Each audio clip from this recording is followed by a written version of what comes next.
എല്ലാവർക്കും നമസ്കാരം. എൻ്റെ കൂടെ ഓംചേരി സാറിൻ്റെ ഏറ്റവും അടുത്ത സുഹൃത്ത്. ഓംചേരി സാറിനെ കുറിച്ച് പറയുമ്പോൾ ഡൽഹിയിലുള്ള ഞങ്ങൾക്കൊക്കെ ഒരു കാരണവരായിരുന്നു, സുഹൃത്തായിരുന്നു, ഗുരുവായിരുന്നു എന്നെല്ലാം നമുക്ക് പറയാം. ജീവിതത്തിൻ്റെ നല്ലൊരു ഭാഗവും ഡൽഹിയിൽ താമസിച്ച ഓംചേരി സാറ് ഹിന്ദി പഠിക്കാതെ മലയാള ഭാഷയെ അത്ര കണ്ട് പ്രണയിച്ച, അത്ര കണ്ട് സ്നേഹിച്ച ഒരു വ്യക്തിയായിരുന്നു അദ്ദേഹം. 102-ാം വയസ്സിലേക്ക് കിടക്കുമ്പോൾ അന്തരിച്ചപ്പോൾ അദ്ദേഹത്തിന് മലയാളവും ഇംഗ്ലീഷും അല്ലാതെ ഹിന്ദി ഭാഷ വഴങ്ങില്ലായിരുന്നു. അതുപോലെ തന്നെ പ്രവാസി മലയാളികൾക്ക് വേണ്ടി മലയാളികളുടെ തലമുറ മലയാളം പഠിക്കണമെന്നുള്ള ആഗ്രഹത്താൽ അദ്ദേഹത്തിൻ്റെ നേതൃത്വത്തിൽ വടക്കേ ഇന്ത്യയിൽ ആരംഭിച്ച മലയാള ഭാഷാ പഠന കേന്ദ്രത്തിൻ്റെ ഒരു കൺക്ലൂഷനായിരുന്നു നമ്മുടെ കേരള സർക്കാർ രൂപീകരിച്ച മലയാളം മിഷൻ എന്ന് പറയുന്ന പ്രസ്ഥാനം. ഇന്ന് മലയാളം മിഷൻ ലോകത്തെമ്പാടും വളരെ ശക്തമായ രീതിയിൽ മലയാള ഭാഷ പ്രവാസി മലയാളികളുടെ മക്കൾക്കായി പ്രവർത്തിക്കുന്നുണ്ടെങ്കിൽ അതിൻ്റെ ആദ്യത്തെ വിത്ത് വിതച്ചത് ഓംചേരി സാറാണ് എന്ന് ഓർക്കുകയാണ് ഈ അവസരത്തിൽ. അദ്ദേഹം ഒരു മനുഷ്യൻ ജീവിക്കാവുന്നതിൻ്റെ ഏറ്റവും അവസാനം വരെ ജീവിക്കാവുന്ന 100 വയസ്സിനേറെ ജീവിച്ച അദ്ദേഹത്തിൻ്റെ നാടകത്തിൽ തന്നെ പറഞ്ഞിട്ടുള്ളത്, ഈ ലോകത്ത് ജീവിക്കാൻ വന്ന, ലോകം കാണാൻ വന്നവരാരും ഈ ലോകം മുഴുവനും കണ്ടിട്ടില്ല എന്നും, ഈ ലോകം മുഴുവനും കണ്ട് തൃപ്തി നേടി ആരും തിരിച്ചു പോയിട്ടില്ലെന്നും, വന്നവരാരും തന്നെ പോകാതിരുന്നിട്ടില്ല എന്നും അദ്ദേഹം തൻ്റെ നാടകത്തിലൂടെ പറഞ്ഞതുപോലെ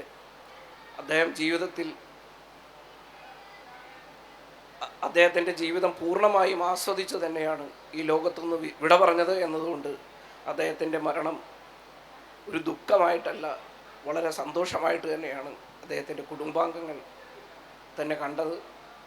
അദ്ദേഹത്തിൻ്റെ പ്രയർ മീറ്റിങ്ങിൽ അദ്ദേഹത്തിൻ്റെ മക്കൾ തന്നെ പറയുന്നത്, we are celebrating his life എന്നാണ്.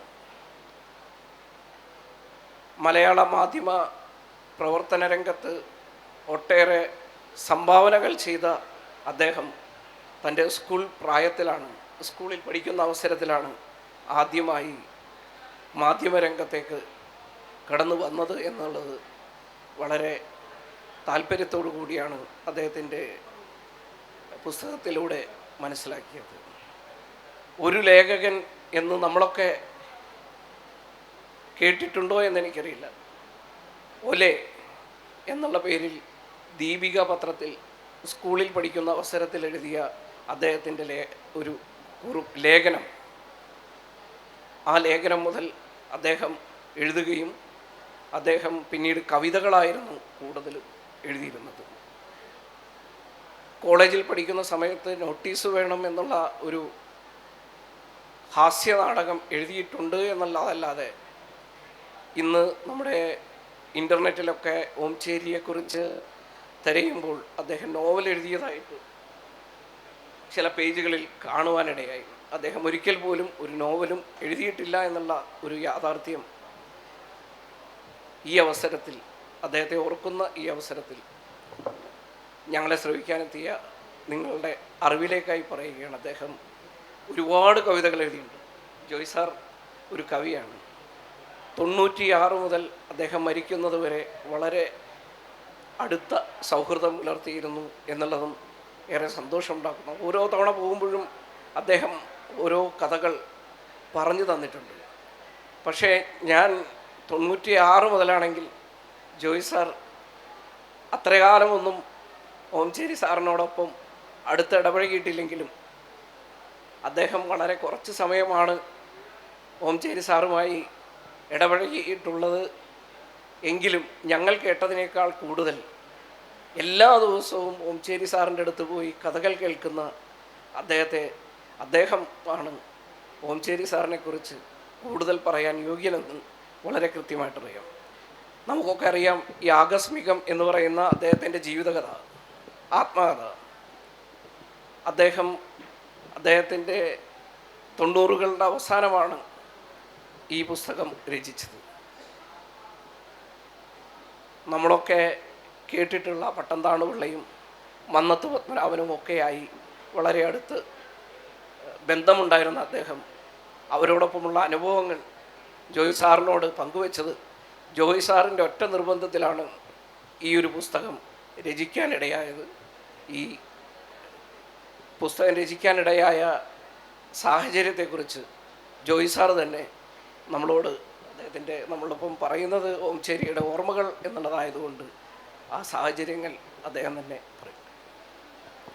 പ്രിയ സുഹൃത്തുക്കളെ, നമ്മൾ മലയാളിയായ വളരെ യുണീക്കായിട്ടുള്ളൊരു ആളെക്കുറിച്ച് ചർച്ച ചെയ്യാനാണ് ഇന്ന്, അദ്ദേഹത്തിനെ ഓർമ്മിക്കാനാണ് ഇന്നിവിടെ ഈ സെഷൻ വെച്ചിരിക്കുന്നത്. നിങ്ങൾ ഒരുപക്ഷെ പല ആളുകളെ പരിചയപ്പെട്ടിട്ടുണ്ടാവും ജീവിതത്തിൽ. പക്ഷേ ഈ ഓംചേരി NN പിള്ള എന്ന് പറയുന്ന ആ വ്യക്തിയെപ്പോലെ ഒരാളെ അതേപോലെ തന്നെ അദ്ദേഹത്തിൻ്റെ ഗുണവിശേഷങ്ങളുള്ള മറ്റൊരാളെ കാണാൻ വലിയ പ്രയാസമാണ്.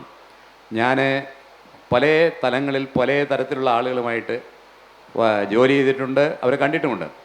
ഞാൻ IAS 36 വർഷം ജോലി ചെയ്തു. അതുകൂടാതെ മൊത്തം 10-40 വർഷമായിട്ട് ജോലി ചെയ്തുകൊണ്ടിരിക്കുകയാണ്.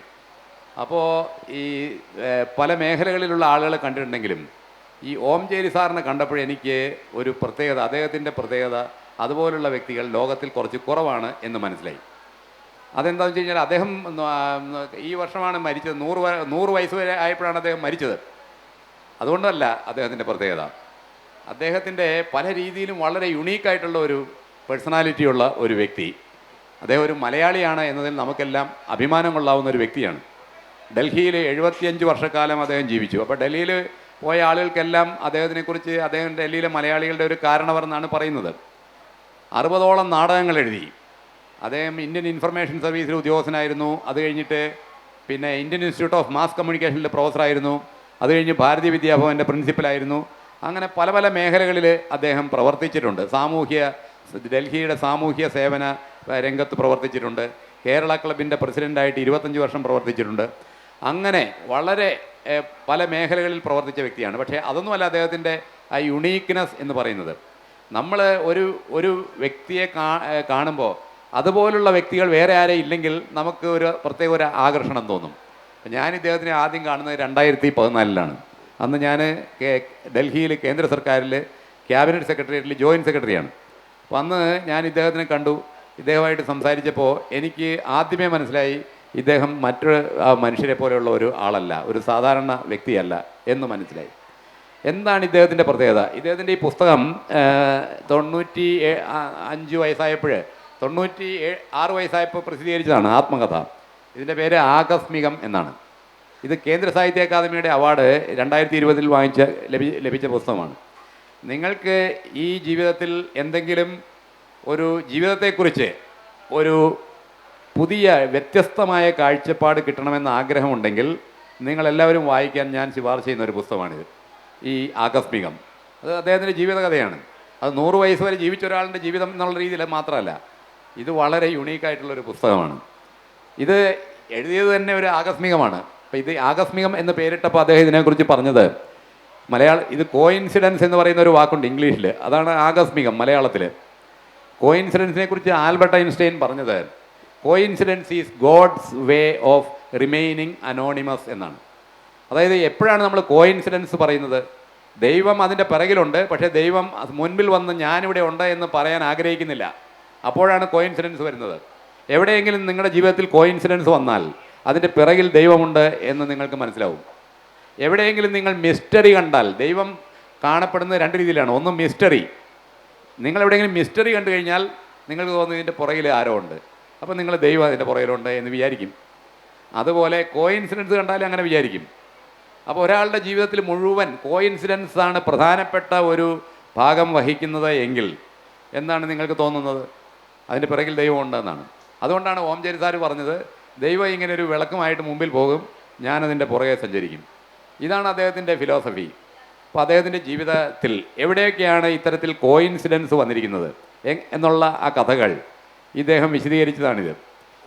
ഈ പുസ്തകം ഉണ്ടായതിനെ കുറിച്ചുള്ള കഥ എന്താണെന്ന് വെച്ച് കഴിഞ്ഞാൽ 2014 ഞാൻ ഇദ്ദേഹത്തിനെ പരിചയപ്പെടുന്നത് ഞാൻ ആദ്യം പറഞ്ഞു. അതിനുശേഷം മിക്കവാറും എല്ലാ ദിവസവും ഓഫീസ് കഴിഞ്ഞാൽ അദ്ദേഹത്തിൻ്റെ ഓഫീസ് തീരുന്നത് 7:15 വൈകുന്നേരം. അദ്ദേഹം അപ്പോഴും പ്രിൻസിപ്പലാണ്. 99 വയസ്സ് വരെ അദ്ദേഹം പ്രിൻസിപ്പലായിരുന്നു. 99-ാം വയസ്സിൽ ജോലി നിർത്താനുള്ള കാരണം ഈ കൊറോണ വന്നപ്പോഴത്തേക്കും ഓഫീസിലേക്ക് പോകരുതെന്ന് പറഞ്ഞു, എല്ലാവരും വീട്ടിലിരിക്കാൻ പറഞ്ഞു. അതുകൊണ്ടാണ് ജോലി നിർത്തിയത്, അല്ലെങ്കിൽ അപ്പോഴും നിർത്തുകയില്ല. 99 വയസ്സ് വരെ അദ്ദേഹം ഭാരതീയ വിദ്യാഭവൻ്റെ പ്രിൻസിപ്പലായിരുന്നു. നല്ല ഓർമ്മയാണ്. മരിക്കുന്ന ദിവസം വരെ ഭയങ്കര നല്ല ഓർമ്മശക്തിയാണ്, എല്ലാം അറിയാം, എല്ലാം നല്ല ഓർമ്മയാണ്.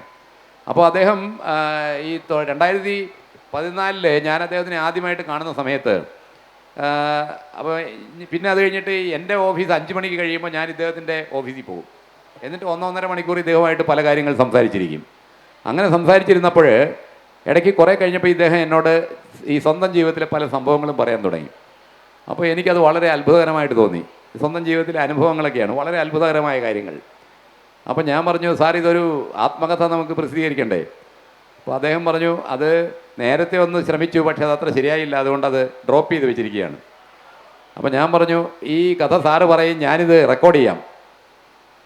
അപ്പോൾ പിന്നെ എന്നോട് സംസാരിക്കാൻ വലിയ രസകരമായിരുന്നു, അദ്ദേഹത്തിന് വലിയ ഇഷ്ടമായിരുന്നു. അതുകൊണ്ട് എല്ലാ ദിവസവും വൈകുന്നേരം ഞാൻ ഓഫീസ് കഴിയുമ്പോൾ പോകും. എന്നിട്ട് ഒരു ചെറിയ പെൻ റെക്കോർഡറുണ്ട്, അത് വെച്ചിട്ട് ഇദ്ദേഹം കഥ പറയും, ഞാനിത് റെക്കോർഡ് ചെയ്യും.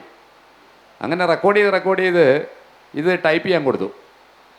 വേറൊരാളത് ടൈപ്പ് ചെയ്ത് പിന്നെ അദ്ദേഹം തന്നെ അത് എഡിറ്റ് ചെയ്ത് എല്ലാം ശരിയാക്കി. ഇങ്ങനെ പറഞ്ഞ കഥകളാണ് ഈ ആകസ്മികം എന്ന് പറയുന്ന പുസ്തകം. ഇത് 2018 പ്രസിദ്ധീകരിച്ചത്. 2020 ഇതിന് കേന്ദ്ര സാഹിത്യ അക്കാദമി അവാർഡ് കിട്ടി. അപ്പോൾ ഈ അവാർഡെന്ന് പറയുന്നത് ഇദ്ദേഹത്തിൻ്റെ ആ ജീവിതത്തിനാണ് ഈ അവാർഡ്. ഇതിൽ പറഞ്ഞിരിക്കുന്ന സംഭവങ്ങളുടെ ആ യുണീക്ക്നെസ്സിനാണ് അവാർഡ്. കാരണം അത്തരത്തിലുള്ള അനുഭവങ്ങളുള്ള വ്യക്തികൾ ആ രീതിയിൽ മറ്റുള്ളവരുടെ ജീവിതത്തിനെ ഗൈഡ് ചെയ്യാൻ പറ്റുന്ന വ്യക്തികൾ വളരെ കുറവാണ് സമൂഹത്തിൽ. ഇനി എന്താണ് ഇദ്ദേഹത്തിൻ്റെ യുണീക്ക്നെസ് ഞാൻ കണ്ടത് എന്നുള്ളതാണ് എനിക്ക് പറയാനുള്ളത്. പല കാര്യങ്ങളുമുണ്ട്, ഒരുപാട് കാര്യങ്ങളുണ്ട്. അപ്പോൾ അതിൽ നിങ്ങൾക്ക് ഏറ്റവും ആദ്യത്തെ കാര്യം എന്താണ്?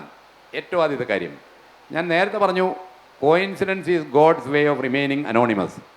അപ്പം ഇദ്ദേഹത്തിൻ്റെ ജീവിതത്തിൽ ഈശ്വരൻ്റെ ഒരു സാന്നിധ്യം ഉണ്ട് എന്ന് അദ്ദേഹം വിശ്വസിക്കുന്നു ജീവിതത്തിലെ എല്ലാ കാര്യങ്ങളിലും. അതുകൊണ്ട് ജീവിതം മുന്നോട്ട് പോകുന്നത് കോയിൻസിഡൻസ് വഴിയാണ്.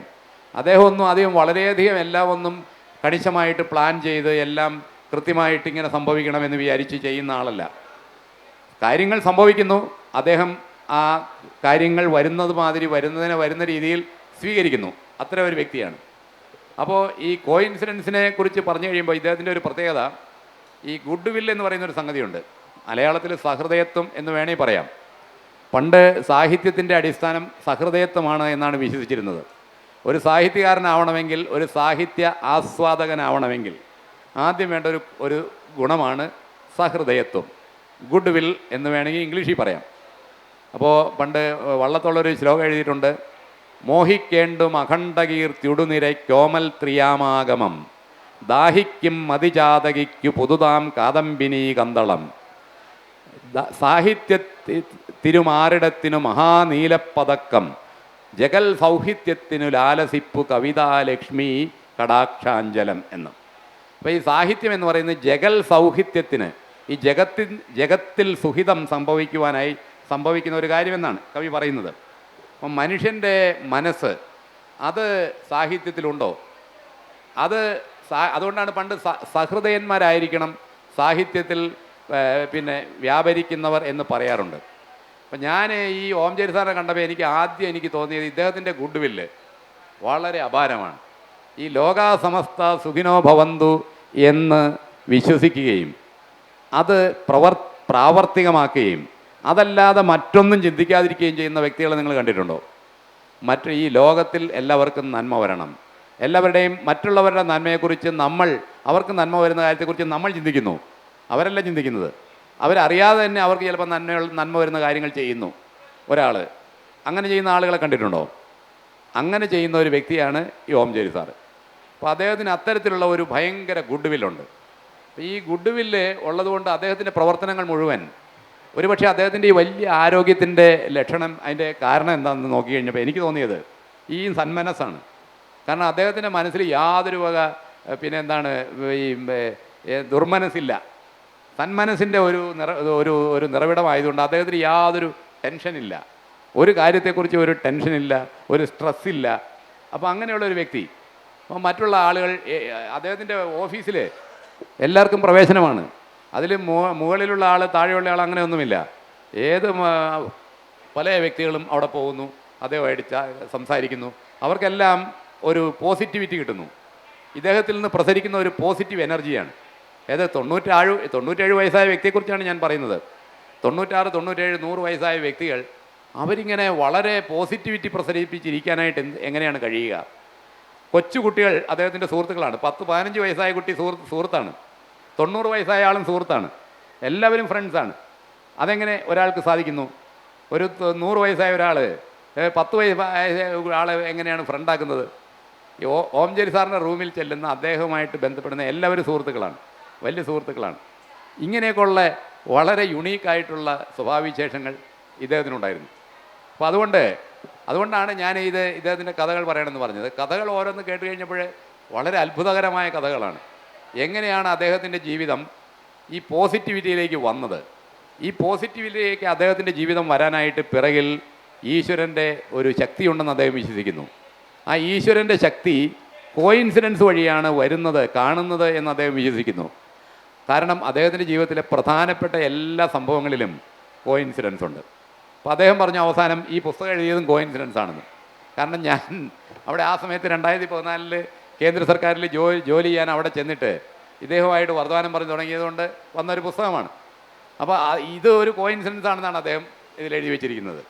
അപ്പോൾ അങ്ങനെ ഈ കോയിൻസിഡൻസ് എന്ന് പറയുന്നത് ജീവിതത്തിലെ എല്ലാ സംഭവങ്ങളിലും കാണുകയും ആ രീതിയിൽ ജീവിതത്തെ സമീപിക്കുകയും ചെയ്ത വളരെയധികം സഹൃദയത്വമുള്ള ഒരു മഹാനായ വ്യക്തിയായിരുന്നു ഈ ഓംചേരി സാറ്. അദ്ദേഹം വലിയൊരു എപ്പോഴും പ്രവർത്തന നിരതനായിരുന്നു. അദ്ദേഹം എല്ലാ വർഷവും ഡയറി എടുക്കുമ്പോൾ തുടങ്ങുന്നത് ഒരു ഇംഗ്ലീഷ് കവിത അദ്ദേഹം തന്നെ ട്രാൻസ്ലേറ്റ് ചെയ്തത് അത് വെച്ചിട്ടാണ്. ജോലി തീർക്കുക വേഗം സമയം പോയി, രാവ് തീരാറായി, രാവ് വന്നെത്താറായി എന്നാണ് അദ്ദേഹത്തിൻ്റെ കവിതയുടെ തുടങ്ങുന്ന ഒരു കവിത. അപ്പോൾ ഈ എപ്പോഴും കർമ്മനിരതനാണ്, പ്രവർത്തന നിരതനാണ്, എന്നാൽ നിസ്സംഗനാണ്. കാരണം ഇദ്ദേഹത്തിന് ജീവിതം തുടങ്ങിയ കാലത്ത് സ്കൂളിൽ പോയി പഠിക്കാൻ ഫീസ് കൊടുക്കാൻ കാശില്ലായിരുന്നു. അപ്പോൾ സ്കൂളിൽ നിന്ന് പറഞ്ഞു വിടാൻ നോക്കി. അപ്പോൾ കഷ്ടപ്പെട്ടൊക്കെ ഫീസ് കൊടുത്താണ് പഠിച്ചുകൊണ്ടിരുന്നത്. ഇടയ്ക്കൊന്നും സ്കൂളിൽ പോകാൻ പറ്റുന്നില്ല, കാരണം സ്കൂളിൻ്റെ റോളിൽ നിന്ന് മാറ്റും ഫീസ് കൊടുക്കാതെ ആകുമ്പോൾ. അപ്പോൾ അങ്ങനെയായി സ്കോളർഷിപ്പ് എഴുതുന്നവർക്ക് ഫീസ് കൊടുക്കണ്ട. അപ്പോൾ സ്കോളർഷിപ്പ് ഇദ്ദേഹത്തിന് കിട്ടി എന്ന അറിയിപ്പ് വരുന്നതിന് മുമ്പ് ആ മാസത്തെ ഫീസ് കൊടുക്കാൻ കാശില്ല, അതിൻ്റെ ഫൈൻ കൊടുക്കേണ്ട ലാസ്റ്റ് ഡേറ്റിനും കാശില്ല. അപ്പോൾ സ്കൂളിൽ നിന്ന് പേര് വെട്ടി, ആ ലാസ്റ്റ് ഡേയിൽ പേര് വെട്ടി. അതിൻ്റെ പിറ്റേ ദിവസം ഇദ്ദേഹം പോകാതെ സ്കൂളിൽ പോകാൻ പറ്റുന്നില്ല, സ്കോളർഷിപ്പിൻ്റെ റിസൾട്ട് വന്നിട്ടുമില്ല, ലാസ്റ്റ് ഡേയിൽ പേരും വെട്ടി. അപ്പോൾ വീട്ടിൽ ഇരിക്കുകയാണ്, വളരെ ദുഃഖാർത്ഥനായിട്ടിരിക്കുകയാണ്. ഇദ്ദേഹത്തിൻ്റെ അച്ഛനും അമ്മയും വളരെ ദുഃഖാർത്ഥരാണ്. വൈക്കമാണ് സ്ഥലം. വൈക്കത്ത് അവരങ്ങനെ ഇരിക്കുന്ന സമയത്ത് വൈകുന്നേരം ആയപ്പോൾ ഒരു വിളി കേട്ടു, ഇദ്ദേഹത്തിൻ്റെ പേര് വിളിക്കുകയാണ് ഒരാൾ. അപ്പോൾ ഇതാരാണെന്ന് അച്ഛൻ ചോദിച്ചു, ഇതാരാണ് വിളിക്കുന്നത്? അപ്പോൾ ആ വഴി അവിടെയുള്ള ഒരു വൈക്കത്ത് ടൗണിൽ കട നടത്തുന്ന ഒരാൾ കടയടച്ച് വീട്ടിലേക്ക് പോവുകയാണ്. അപ്പോൾ അങ്ങേര് പറഞ്ഞു, എന്നോട് അവിടുത്തെ ആ മാഷ് ഒരു കാര്യം പറഞ്ഞു വിട്ടിട്ടുണ്ട്, അത് പറയാനായിട്ട് ഇതിക്കടെ കയറിയതാണെന്ന് പറഞ്ഞു. എന്താണ് പറഞ്ഞു വിട്ടത് എന്ന് ചോദിച്ചപ്പോൾ പറഞ്ഞു, ഇദ്ദേഹത്തിന് മകന് സ്കോളർഷിപ്പ് കിട്ടി എന്ന് പറയാനാണ് പറഞ്ഞു വിട്ടത്. അപ്പോൾ ഉടനെ ഈ ഓംചേരി സാറിൻ്റെ അമ്മ കരച്ചിൽ തുടങ്ങി. കാരണം ഇനി സ്കോളർഷിപ്പ് കിട്ടിയിട്ട് കാര്യമില്ല, കാരണം പേര് വെട്ടി പുറത്തായി, പിന്നെ സ്കോളർഷിപ്പ് കിട്ടിയിട്ട് എന്താണ് കാര്യം? അപ്പോൾ കൂടുതൽ കരയാൻ തുടങ്ങി. അപ്പം ഈ വന്നയാൾ പറഞ്ഞു, അത് അവിടുത്തെ മാസ്റ്റർ ഇന്നലെ ഈ പേര് വെട്ടുന്ന ദിവസം ഈ മാസ്റ്റർ എന്ത് ചെയ്തു, അങ്ങയുടെ കയ്യിൽ നിന്ന് കാശെടുത്ത് ഈ ഫീസ് അടച്ചിരിക്കുകയാണ്, ഇന്ന് സ്കോളർഷിപ്പ് കിട്ടിയ വിവരവും വന്നിട്ടുണ്ട്, അതുകൊണ്ട് നാളെ തിരിച്ച് സ്കൂളിലേക്ക് പോകാം എന്ന വാർത്ത പറയാനാണ് ഞാൻ വന്നിരിക്കുന്നതെന്ന് പറഞ്ഞിട്ട് അയാൾ പോയി. അങ്ങനെയാണ് ഇദ്ദേഹം വീണ്ടും സ്കൂള് ആരംഭിക്കുന്നത്. വീണ്ടും സ്കൂളിൽ പോയി. പിറ്റേ ദിവസം പിന്നെ സ്കോളർഷിപ്പ് ഉള്ളതുകൊണ്ട് ഫീസ് കൊടുക്കേണ്ട ആവശ്യമുണ്ടായിരുന്നില്ല. ഇതൊരു ചെറിയ സംഭവം. ഇതുപോലെ നിരവധി കഥകൾ അതിൽ ചിലത് വളരെയധികം വൈചിത്ര്യമുള്ള, വളരെ വിചിത്രമായ, നമുക്ക് ഒരുപക്ഷെ ഇന്നത്തെ കാലത്ത് മനുഷ്യന് ഇങ്ങനെ സംഭവിക്കുമോ എന്ന് ചിന്തിച്ച് അത്ഭുതപ്പെടുന്ന കഥകൾ. അതാണ് അദ്ദേഹത്തിൻ്റെ ജീവിതത്തിലെ സംഭവങ്ങൾ. ഓംചേരി സാറ് 60 നാടകങ്ങൾ എഴുതിയിട്ടുണ്ട്. 60-ൽ പരം നാടകങ്ങൾ എഴുതിയിട്ടുണ്ട്. അദ്ദേഹത്തിന് പല അവാർഡുകൾ കിട്ടിയിട്ടുണ്ട്. കേരള സാഹിത്യ അക്കാദമി അവാർഡ് കിട്ടിയിട്ടുണ്ട്, കേന്ദ്ര സാഹിത്യ അക്കാദമി അവാർഡ് കിട്ടിയിട്ടുണ്ട്, പിന്നെയും പല അവാർഡുകൾ കിട്ടിയിട്ടുണ്ട്. വളരെ അവാർഡ്. നിസ്സംഗനാണ്. ഇദ്ദേഹത്തിന് 10ാം ക്ലാസ് വരെ സ്കോളർഷിപ്പ് കിട്ടിയോണ്ട് പഠിച്ചു. 10ാം ക്ലാസ് പഠിച്ച് കോളേജിൽ പഠിക്കണമെങ്കിൽ സ്കോളർഷിപ്പ് ഇല്ല, വീണ്ടും വേറെ കോഴ്സാണ്. സ്കോളർഷിപ്പ് തീർന്നു, ഇപ്പോൾ കോളേജിൽ പോകാൻ പറ്റുന്നില്ല. അപ്പോൾ ഇദ്ദേഹം എന്ത് ചെയ്തു? നല്ല മാർക്കോടെ പാസ്സായതാണ് 10ാം ക്ലാസ്, ഫസ്റ്റ് ക്ലാസ്സോടെ. പക്ഷേ കോളേജിൽ ഫീസ് കൊടുക്കാൻ കാശില്ല. അതുകൊണ്ട് പോകാൻ പറ്റാതിരുന്ന സമയത്ത് ഇദ്ദേഹം, അന്നേരമാണ് മറ്റൊരു ആകസ്മികത വരുന്നത്. ഇദ്ദേഹം അവിടെ ഒരു ആഗമാനന്ദ സ്വാമി എന്ന് പറയുന്ന ഒരു വ്യക്തിയുടെ പ്രഭാഷണം കേൾക്കാൻ പോകുമായിരുന്നു. എല്ലാ വർഷവും ഒരിക്കൽ അവിടെ വന്ന് പ്രഭാഷണം നടത്തും. അങ്ങനെ 3 വർഷം പ്രഭാഷണം കേട്ടപ്പോൾ ഈ സ്വാമി വളരെ ഇദ്ദേഹത്തിനെ വിളിച്ച്, എന്താണ് ഇങ്ങനെ എല്ലാ ദിവസവും വരുന്നത്, എന്ത് ചെയ്യുകയാണെന്നൊക്കെ ചോദിച്ചു. അപ്പോൾ ഞാനിങ്ങനെ 10ാം ക്ലാസ് പഠിക്കുകയാണെന്ന് പറഞ്ഞു. 10ാം ക്ലാസ് കഴിയുമ്പോൾ കോളേജിൽ പോകാൻ പറ്റിയില്ലെങ്കിൽ എൻ്റെ ആശ്രമത്തിലോട്ട് വന്നോളൂ, അവിടെ ഇരുന്ന് പഠിക്കാമെന്ന് പറഞ്ഞു. കോളേജിൽ പോകാൻ ഫീസില്ലാതെയായപ്പം ഇദ്ദേഹം എഴുത്തെഴുതി. അപ്പോൾ സ്വാമി പറഞ്ഞു ഇങ്ങോട്ട് വന്നോളാൻ പറഞ്ഞു. അങ്ങനെയാണ് ഇദ്ദേഹം ശ്രീരാമകൃഷ്ണ ആശ്രമത്തിൽ പോയി താമസിക്കുന്നത്. 1 വർഷം ശ്രീരാമകൃഷ്ണ ആശ്രമത്തിൽ താമസിച്ചു. അതോടെ ഈ സ്വാമി വിവേകാനന്ദൻ്റെയും ശ്രീരാമകൃഷ്ണൻ്റെയും ആശയങ്ങൾ അദ്ദേഹത്തിൻ്റെ മനസ്സിൽ ശരിക്ക് പതിഞ്ഞു. അങ്ങനെ ഇദ്ദേഹത്തിന് ഒരു ആത്മീയമായ ഒരു വെളിച്ചം കിട്ടി. അപ്പോൾ ആത്മീയമായ വെളിച്ചത്തിൻ്റെ ഭാഗമായിട്ട്, സ്പിരിച്വൽ ഡയമെൻഷൻ, അതിൻ്റെ ഭാഗമായിട്ട് അദ്ദേഹം അതിൽ നിന്ന് കിട്ടിയ ചില മൂല്യങ്ങൾ അദ്ദേഹത്തിൻ്റെ ജീവിതത്തിലുണ്ടായിരുന്നു. ആ മൂല്യങ്ങൾ കൊണ്ട് അദ്ദേഹം ജീവിതം മുഴുവൻ അതിൻ്റെ വെളിച്ചത്തിൽ ജീവിച്ചതുകൊണ്ട് ഒരു സ്പിരിച്വലായിട്ടുള്ള ബീയിങ് ആയിട്ട് അദ്ദേഹം മാറി എന്നുള്ളതാണ് സത്യം. അതൊരു അസംഗം, ഒരു കാര്യത്തിലും അങ്ങനെ വലിയ ഒന്നിൻ്റെയും പുറകെ, ഒരു സ്വാർത്ഥപരമായ പ്രവർത്തനങ്ങളുടെ പുറകെ ഓംചേരി സാർ ഇല്ല. നിസ്വാർത്ഥതയെ മാത്രമേ ഉള്ളൂ. നമുക്കെല്ലാം, മനുഷ്യർക്കെല്ലാം ഉള്ളത് എന്താണ്? ഏറ്റവും കൂടുതൽ സ്വാർത്ഥതയാണ്. ഇദ്ദേഹത്തിന് സ്വാർത്ഥത എന്ന് പറയുന്ന സംഗതി ഞാൻ കണ്ടിട്ടേയില്ല. അപ്പോൾ ഈ സ്വാർത്ഥതയില്ലാത്ത, നിസ്വാർത്ഥനായ, ഇതുപോലെ ഗുഡ് വില്ലുള്ള, സന്മനസ്സുള്ള വ്യക്തികൾ വളരെ സമൂഹത്തിൽ, ഞാൻ ഈ 60-61 വയസ്സ് വരെ ജീവിച്ചിട്ട് അധികം കാണാതെ, ആളുകളെ കാണുമ്പോഴേ അധികം കാണാതെ വളരെ കഷ്ടപ്പെട്ടിരുന്ന സമയത്താണ് ഇദ്ദേഹത്തിന് കാണാൻ പറ്റിയത്. അപ്പോൾ എനിക്ക് വളരെ സന്തോഷമായി. ഇങ്ങനെ ഒരു മനുഷ്യൻ ലോകത്തിലുണ്ടല്ലോ എന്ന് പറഞ്ഞാൽ ലോകത്തിൽ മനുഷ്യർക്ക് ജീവിക്കാനുള്ള ഒരു ഹോപ്പാണ്. അപ്പോൾ ഈ ഹോപ്പ് മനുഷ്യർക്കൊക്കെ കിട്ടേണ്ട ആവശ്യമല്ലേ? അതുകൊണ്ടാണ് ഞാൻ അദ്ദേഹത്തിനോട് പറഞ്ഞത് സാറിൻ്റെ ഈ കഥ എഴുതണമെന്ന്. അങ്ങനെ എഴുതിയുണ്ടാക്കിയ പുസ്തകമാണ് ഈ ആകസ്മികം എന്ന് പറയുന്ന പുസ്തകം. അതുകൊണ്ട് നിങ്ങൾ എപ്പോഴെങ്കിലും സമയം കിട്ടുമ്പോൾ ഈ പുസ്തകം കണ്ടാൽ വായിക്കുക. നിങ്ങൾക്കത് വളരെ പ്രയോജനം ചെയ്യും. കാരണം ജീവിതത്തെക്കുറിച്ച് ഈ ചെറുപ്പക്കാർക്കെല്ലാം വളരെ പ്രശ്നങ്ങളുണ്ട്. അവർക്ക് വഴിയറിയില്ല, ദിശാബോധമില്ല, എങ്ങനെ പോകേണ്ടതെന്നറിയില്ല. ഇങ്ങനെ നടക്കുന്ന ചെറുപ്പക്കാർക്കെല്ലാം വളരെയധികം വലിയ കൃത്യമായ ദിശാബോധം നൽകുവാൻ കഴിവുള്ള ഒരു പുസ്തകമാണ് ഇത് എന്നാണ് എനിക്ക് പറയാനുള്ളത്. ഇനി കുറച്ച് കഴിയുമ്പം ഞാൻ സുധീർനാഥിൻ്റെ ആശയങ്ങൾ എന്തെങ്കിലും ഉണ്ടെങ്കിൽ പറയും. അത് കഴിഞ്ഞ് പിന്നെ സപ്ലിമെൻ്റ് ചെയ്യാം. ജോയ് സാറ് പറഞ്ഞ യുണീക്കായിട്ടുള്ളൊരു മനുഷ്യനാണെന്ന് പറഞ്ഞു. അദ്ദേഹം കവിതകളാണ് എഴുതി തുടങ്ങിയത്. നോട്ടീസ് വേണമെന്നുള്ള ഒരു നാടകം തിരുവനന്തപുരം യൂണിവേഴ്സിറ്റി കോളേജിൽ, അന്നത്തെ മഹാരാജാസ് കോളേജിൽ പഠിക്കുമ്പോൾ അത് എഴുതിയിട്ടുണ്ടെന്ന് പറഞ്ഞു. അദ്ദേഹത്തിലെ ഒരു നാടകകൃത്തിനെ നമ്മളൊക്കെ ഓംചേരി അന്നൻ പിള്ള എന്ന് പറയുന്ന നാടക ആചാര്യൻ എന്നൊക്കെ നമ്മൾ മാധ്യമങ്ങൾ ഈ അടുത്ത കാലത്ത് അദ്ദേഹം മരിച്ചപ്പോൾ വിശേഷിപ്പിച്ച ഒരു നാടക ആചാര്യനെ കണ്ടെത്തിയത് സഖാവ് AKG ആണ്. ആലപ്പുഴയിലെ കയർ തൊഴിലാളികൾക്ക് വേണ്ടി അവരുടെ സമരത്തിന്, അവർക്ക് ഭക്ഷണം കഴിക്കുന്നതിന് വേണ്ടിയുള്ള പണം സ്വരൂപിക്കാനായി AKGയുടെ നിർബന്ധത്താലാണ് അദ്ദേഹം ഒരു നാടകം എഴുതിയത്. വെളിച്ചത്തിലേക്ക് എന്നുള്ളതായിരുന്നു ആദ്യം ഈ നാടകം ഡൽഹിയിലെ YMCAയിൽ അവതരിപ്പിച്ചപ്പോൾ പേരിട്ടിരുന്നത്. അദ്ദേഹം അങ്ങനെയാണ് AKGയുടെ നിർബന്ധത്തിൽ അദ്ദേഹം എഴുതി തുടങ്ങി. പിന്നെ സാറ് നേരത്തെ പറഞ്ഞ പോലെ പിന്നീട് അദ്ദേഹം നാടകങ്ങളുടെ ഒരു ആചാര്യനായി മാറുകയായിരുന്നു. വിലാസലതിക BA ഓണേഴ്സ് എന്ന പേരിലാണ് അദ്ദേഹം ആദ്യകാലങ്ങളിലൊക്കെ, കേന്ദ്ര ഗവൺമെൻറ്റിലെ ജോലിയാണെന്ന് പറഞ്ഞിരുന്നല്ലോ, വിലാസലതിക BA ഓണേഴ്സ് എന്ന പേരിൽ മാതൃഭൂമി ആഴ്ചപ്പതിപ്പിൽ സ്ഥിരമായി എഴുതുകയും അദ്ദേഹം തന്നെ പ്രായം കൊണ്ട്, ഞാൻ നേരത്തെ പറഞ്ഞ പോലെ അദ്ദേഹം ഗുരുവായിരുന്നു, സുഹൃത്തായിരുന്നു എന്നൊക്കെ പറഞ്ഞല്ലോ. അദ്ദേഹത്തെ വിലാസലതിക BA ഓണേഴ്സ് എന്ന് പറഞ്ഞെഴുതിയപ്പോൾ മലയാളത്തിലെ പ്രമുഖരായ പല അദ്ദേഹം പ്രായം കൊണ്ട് അദ്ദേഹത്തിൻ്റെ പകുതി പ്രായമുള്ള എന്നോട് തന്നെ പങ്കുവെച്ച ഒരു കാര്യം ഞാൻ നിങ്ങളോടുകൂടി പങ്കുവെക്കുകയാണ്. കേരളത്തിലെ പ്രമുഖരായ പല സാഹിത്യകാരന്മാരും അദ്ദേഹത്തിന് പ്രേമലേഖനം എഴുതിയിരുന്നു. പ്രേമലേഖനം എഴുതുക മാത്രമല്ല, അദ്ദേഹത്തിൻ്റെ വിലാസലതികയ്ക്ക് ഇന്നത്തെ കേരള സാഹിത്യ അക്കാദമി പോലെ അന്ന് സമസ്ത കേരള സാഹിത്യ പരിഷത്ത് അതിൻ്റെ അവാർഡ് ഏറ്റവും മികച്ച ലേഖനത്തിന് ഉള്ള അവാർഡ് വിലാസലതികയ്ക്കായിരുന്നു. അത് മേടിക്കുവാൻ പോലും അദ്ദേഹത്തിന് സാധിച്ചിരുന്നില്ല എന്നുള്ള ഒരു കഥ അത് യഥാർത്ഥത്തിലുണ്ടായതാണ്. അതെല്ലാം ഈ പുസ്തകത്തിലും അദ്ദേഹം രേഖപ്പെടുത്തിയിട്ടുണ്ട്. ജോയ് സാർ പറഞ്ഞ പോലെ വേറിട്ട ഒട്ടേറെ അനുഭവങ്ങളുള്ള അദ്ദേഹത്തിൻ്റെ അനുഭവങ്ങൾ കുറിച്ചു വെച്ച ആകസ്മികം ഒരു ചരിത്ര പുസ്തകമാണ്. ആ പുസ്തകം വായിച്ചാൽ നമുക്ക് തന്നെ ഒരു ഉണർവ് സ്വാഭാവികമായിട്ടും ഉണ്ടാകും എന്നുള്ളതുകൊണ്ട് ഈ പുസ്തകം ജോയ് സാറിനെ പോലെ ഞാനും നിങ്ങൾക്ക് റെക്കമെൻഡ് ചെയ്യുകയാണ്. സമയം അവസാനിക്കുന്നതിന് മുമ്പ് ആർക്കെങ്കിലും എന്തെങ്കിലും ഓംചേരി സാറിനെ കുറിച്ച് അദ്ദേഹത്തെക്കുറിച്ച് ഏറ്റവും കൂടുതൽ അദ്ദേഹത്തിൻ്റെ അനുഭവങ്ങൾ കേട്ടറിഞ്ഞ ജോയ് സാറും അദ്ദേഹത്തോടൊപ്പം ഏറെ കാലം ഒരു ചോദ്യത്തിന് മാത്രമേ സമയമുള്ളൂ. നമുക്ക് അടുത്ത ഓംചേരി സാറ് എന്നെ ഒരു ശ്രദ്ധാഞ്ജലി അർപ്പിക്കുക എന്നുള്ളതാണ് നമ്മുടെ ഈ സെഷൻ്റെ ഉദ്ദേശം. ഞങ്ങളിവിടെ വന്ന ആ ഉദ്ദേശത്തിലാണ്. ഓംചേരി സാറിനെ കുറിച്ച് പറയാൻ ഉണ്ടെങ്കിൽ ഒരു അരമണിക്കൂറല്ല, ഒരു 2 മണിക്കൂർ ഉണ്ടെങ്കിലേ ശരിക്കും എന്തെങ്കിലും അദ്ദേഹത്തിൻ്റെ വ്യക്തിത്വത്തെക്കുറിച്ച് പറയാൻ സാധിക്കുകയുള്ളൂ. അപ്പോൾ അരമണിക്കൂറേ ഉള്ളൂ. അതുകൊണ്ട് നമുക്കതിൽ ഇവിടെ ലിമിറ്റ് ചെയ്യാണ്. നിങ്ങൾക്ക് എന്തെങ്കിലും അതിനെക്കുറിച്ച് വളരെ ജിജ്ഞാസയുള്ള കാര്യം എന്തെങ്കിലും ഉണ്ടെങ്കിൽ ചോദിച്ചാൽ പറയാം. സാറിന് ഓംചേരി സാറായിട്ട് കഴിഞ്ഞ 10 വർഷത്തുള്ള പരിചയമേ ഉള്ളൂ. അതെ.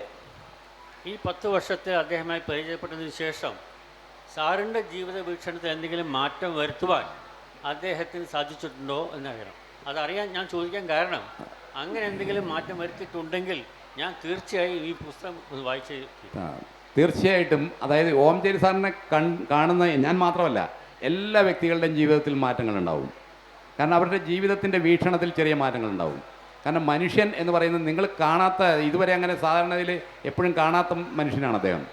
അദ്ദേഹത്തിൻ്റെ ക്വാളിറ്റീസ്, അദ്ദേഹത്തിൻ്റെ ജീവിതത്തിൻ്റെ ലക്ഷ്യമെന്ത്, അദ്ദേഹം എന്താണ് ചിന്തിക്കുന്നത്, ഓരോ സമയത്തും അദ്ദേഹം എങ്ങനെയാണ് തീരുമാനങ്ങൾ എടുക്കുന്നത്, അദ്ദേഹത്തിൻ്റെ ജീവിതത്തിൽ മുന്നോട്ട് നയിക്കുന്ന ശക്തികൾ എന്തൊക്കെയാണ്, ഇതെല്ലാം വ്യത്യാസമാണ്. അതെല്ലാം നന്മയുടെ ശക്തികളുമാണ്. അപ്പോൾ ഇങ്ങനെ മനുഷ്യർക്ക് ലോകത്തിൽ ജീവിക്കാൻ സാധിക്കും എന്ന് നിങ്ങൾക്ക് മനസ്സിലാകും. അപ്പോൾ നിങ്ങളുടെ ജീവിതത്തിൽ ഡെഫിനറ്റായിട്ട് മാറ്റങ്ങൾ വരും. അതുകൊണ്ടാണ് ഞാൻ പറഞ്ഞത്, യുവാക്കൾക്കൊക്കെ ജീവിതത്തിന് ഒരു ദിശാബോധം നൽകുവാൻ. ഈ ലോകത്തിൽ അവർക്ക് നിരാശയുണ്ട്. ഇപ്പോഴത്തെ ചെറുപ്പക്കാർക്കൊക്കെ വലിയ നിരാശയാണ്. അവർക്ക് ആരെ കണ്ടിട്ടാണ് എന്ത് കണ്ടിട്ടാണ് അവർ മുന്നോട്ട് പോകുന്നത്? എന്തെങ്കിലും നന്മ ഈ ലോകത്തിൽ കാണാൻ അവർ അന്വേഷിച്ചാൽ കിട്ടുമോ? അത് വളരെ വളരെ കുറവാണ് ഇന്നത്തെ ലോകത്തിൽ. അങ്ങനെ നന്മ എന്ന് പറയുന്നത് ഇല്ലാതെയായി ഈ മരുഭൂമികൾ പോലെ ആയിക്കഴിഞ്ഞ ജനപദങ്ങളിൽ സമൂഹത്തിൽ ഇദ്ദേഹത്തിൻ്റെ ജീവിതത്തിന് പ്രത്യേകിച്ച് പ്രാധാന്യമുണ്ട്. അത് വായിച്ചാൽ, അദ്ദേഹത്തിൻ്റെ ആശയങ്ങൾ വായിച്ചാൽ ചെറുപ്പക്കാർക്ക്, ഇപ്പോൾ ഈ ദിശാബോധമില്ലാത്തവർക്ക് വളരെ അത് പ്രയോജനം ചെയ്യും എന്നുള്ളത്. അവസാനിപ്പിക്കുന്നതിന് ഒരു വാക്ക്, കക്ഷി രാഷ്ട്രീയത്തിനതീതമായി, മതത്തിനതീതമായി എല്ലാവരും അദ്ദേഹത്തെ സ്വീകരിച്ചിരുന്നു എന്നുള്ളതാണ് അദ്ദേഹത്തിൻ്റെ ഏറ്റവും വലിയ പ്രത്യേകത. ഡൽഹിയിൽ താമസിക്കുകയാണ് ഞാൻ, ഏതാണ്ട് 30 വർഷത്തോളമായി. എല്ലാ ക്രിസ്ത്യൻ പള്ളികളിലും മുസ്ലിം പള്ളികളിലും അമ്പലങ്ങളിലും ഒക്കെ അദ്ദേഹം വിശ്വാസിയാണോ എന്ന് എനിക്കറിയില്ല, അദ്ദേഹം നിരീശ്വരവാദിയാണോ എന്ന് നമുക്കറിയില്ല. ആ യോഗങ്ങളിലും അദ്ദേഹം പോകും, വിശ്വാസികളുടെ യോഗങ്ങളിൽ പോകും, എല്ലാ രാഷ്ട്രീയ പാർട്ടികളുടെ യോഗത്തിലും പോകും. അത് ഈ പുസ്തകം വായിച്ചാൽ അത് തീർച്ചയായും നിങ്ങൾക്കും അനുഭവപ്പെടും. കേട്ടിരുന്ന എല്ലാവർക്കും നന്ദി. Okay sir. ഓർമ്മയിലെ ഓംചേരി. എല്ലാവർക്കും നന്ദി.